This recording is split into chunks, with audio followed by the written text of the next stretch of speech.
Thank you, General, for that wonderful overview. We now come to the panel discussion, and it's indeed a great pleasure for me to share the uh, panel with my colleagues, Dr. Sivadanu Pillai, Ambassador Sinha, and of course, General Arun. So what I'll do is I will just lay out the context. I'll split my session into two parts. For in the beginning, 5-6 minutes, and the end, 5-6 minutes. I'll request the other panelists to take about 10 minutes to 12 minutes in the inaugural initial comments, and thereafter we will, in the second round, we will bring in a question-answer format with last 30 minutes open to the audience for their question and answers. So let me put out the context. Clausewitz famously said, war is an extension of politics. So this particular conflict, I don't call it as war because 2 or 3 issues were perfectly demonstrated by India in this conflict. One, it categorically demonstrated to the world and to Pakistan that terrorism is intolerable, absolutely cannot be tolerated. And therefore, we will use force to neutralize any support system that we have for the terrorists. That's one part. Second is, we will cross the border, which we demonstrated during the Balakot strike. And this time, whether we cross the border or not, we are going to strike inside you and wherever you are. And if that escalates, then I will demonstrate my ability to control the escalation. The most beautiful demonstration in this entire conflict was India's complete control of the escalation matrix. And the whole world has understood that part, and that is something we need to understand and appreciate that as well, irrespective of whatever kind of a narrative that you can hear anyway. In any modern warfare, control of the, and in the nuclear environment, that particularly in that context, control of the escalation or escalation dominance, as we call it, is extremely important. And if I put it after the 10th strike that brought them to their knees to ask for ceasefire, I would now translate that into this being the only and the first case of a conflict situation between 2 nuclear weapon states, where one nuclear weapon state disarmed the other nuclear weapon state. That's the way we need to see it, right? And this is extremely important. And this message has gone right home, forget about Pakistan, to rest of the world. And what is important is we live in a world dominated for the last 500 years by Western powers. The West still calls the shots. They write the rules. And they build the narratives as well.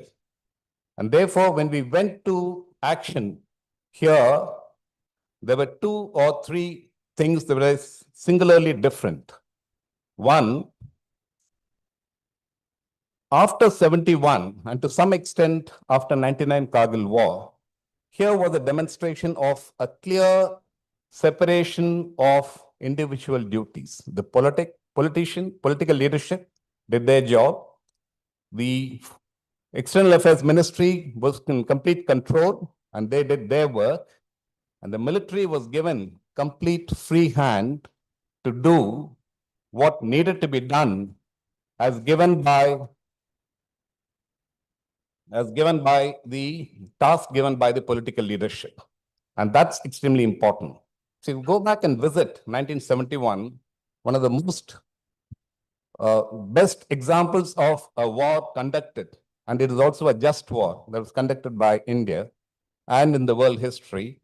And this was the pattern that evolved over a period of 10 months. Here we took 14 days. And I would say we also learned the lessons from Balakot experience that keep the narrative in your control or keep the escalation in your control. Narrative part, I'll come to it later. But that's extremely important.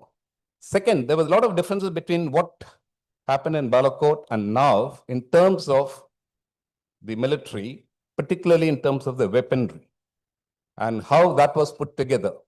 This was a singular demonstration of the impact of air power and also a fabulous demonstration of the jointmanship and put together by all 3 services. And the reach of the air power, when you have the right weapons and when you put together an air defense system which is like an impenetrable wall, then you have the complete control in your hands. Second is, you were also able to penetrate the adversary's air defense system and penetrate at will.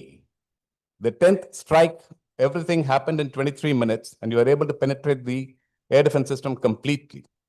And if you look at the geography of Pakistan, it's far more compact, obviously, compared to India. And from 1970s onwards, they've had a good air defense system that keeps it compact and fairly well, defended and robust. They had a Siemens German system in 1970s. And then they now moved in with the Saab AEW systems. They had also got the Chinese replicas of the Russian air defense systems, which is S-300, etc. And more importantly, we started what's known as the Integrated Air Command Control System for India in 2005. And I was part of that development at that point of time. And we decided to do it completely indigenous way.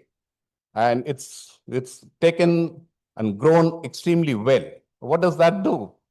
It integrates all your radars, all your missile systems, all your guns, and all your legacy systems. It's all networked.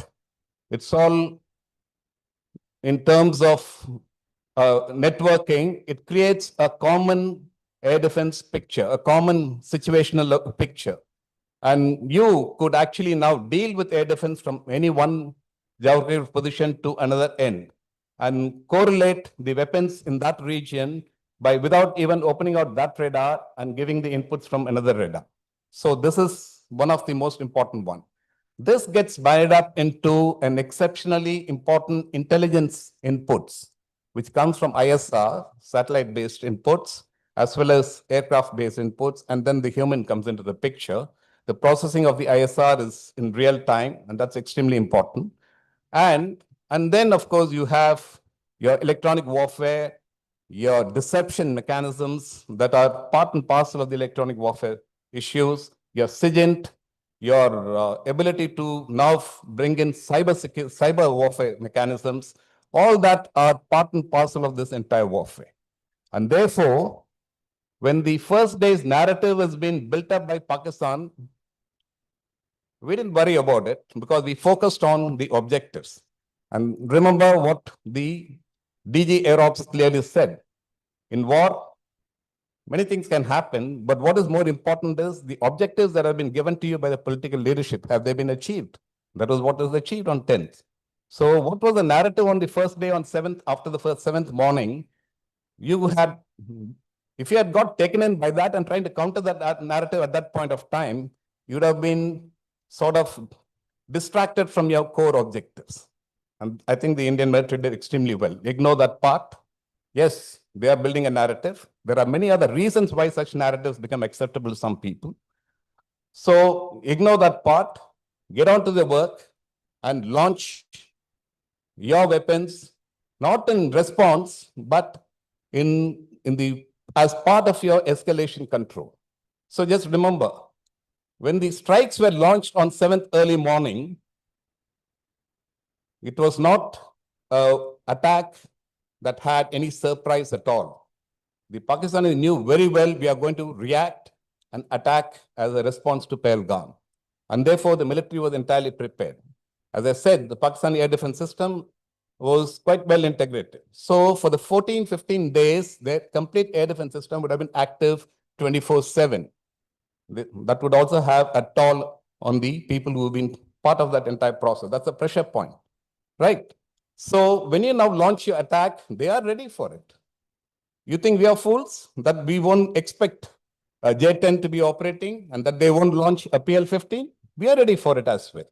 But our weapon systems and our strike packages are focused on the target acquisition and destruction of the target. So you have large number of aircraft.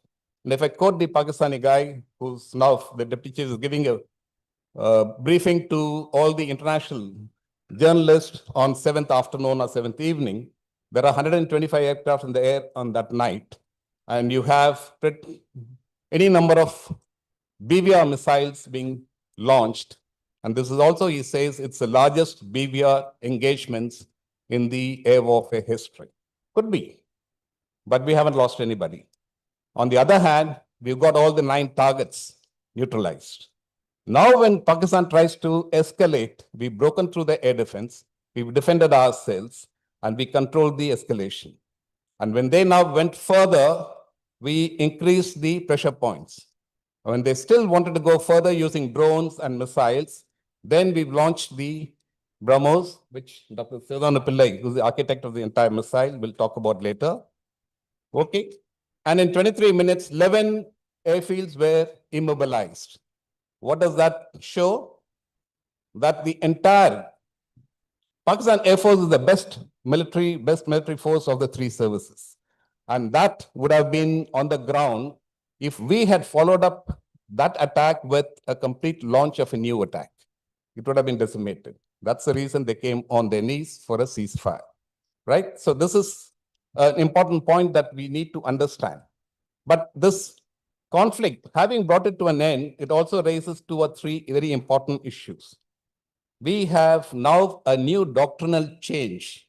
When the Prime Minister says that any future attack, a terrorist attack, will be deemed as an act of war, you're also tying your hands by saying, I have to react for an act of war. What will that do? Think about it, okay? Yes, but that's a good message also to be sending out, because we are now changing from being a diffident, very slow reacting power to a firm and a power that will actually use force without any hesitation. There is a famous, formula that was devised by the CIA in the 1960s by a guy called Ray Klein, who measures national power. And that national power has 2 parts. One is the additive part, which just generally measures the population strength, economic power, military power. And then there is a product power that comes in, which is about strategy and the will to follow the strategy.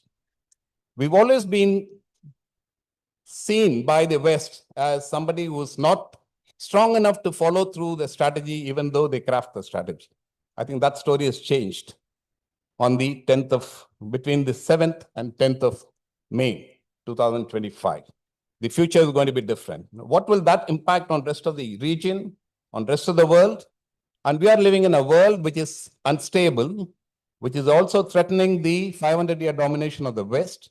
We are pushing for a multipolar world, and these ramifications are going to have a different impact on many other areas. In the chaos and complexity theory, particularly in the meteorology areas, one of the scientists says, if a butterfly flaps its wings in South America, you will have an El Nino effect somewhere else, right? So that's the kind of an impact you are likely to have from this output, and how we follow through on this work that we've done on these 3 days subsequently. I will stop here, and let me now invite Ambassador Sinha to give his initial comments over the next 10 minutes. And I would also place, just to give him an indication, three questions. One is, of course, as I pointed out earlier, the Prime Minister indicated a major doctrinal change when he said, from now on, any terrorist attack on India would be seen as an act of war. Does this make for a major change in our foreign policy? What are the ramifications of this change at the regional and international levels? The second one is, what would be the future of the Indus Water Treaty as India has suspended it and Pakistan sees it as an act of war? Similarly, with Pakistan suspending the 1972 Shimla Treaty, does it open the doors for India in its approach to POK recovery, and its position on the LOC? How will China react to these developments? And the third, final one is, India demonstrated the use of force decisively in 1971 and in 1999. But on both occasions, India acted in consonance with international norms or a Cold War superpower supporting us. But this time, the world is different. Could India have pursued Op Sindhu for a longer period with catastrophic consequences for Pakistan, or would there have been the threat of the UN Security Council acting against India? So all yours.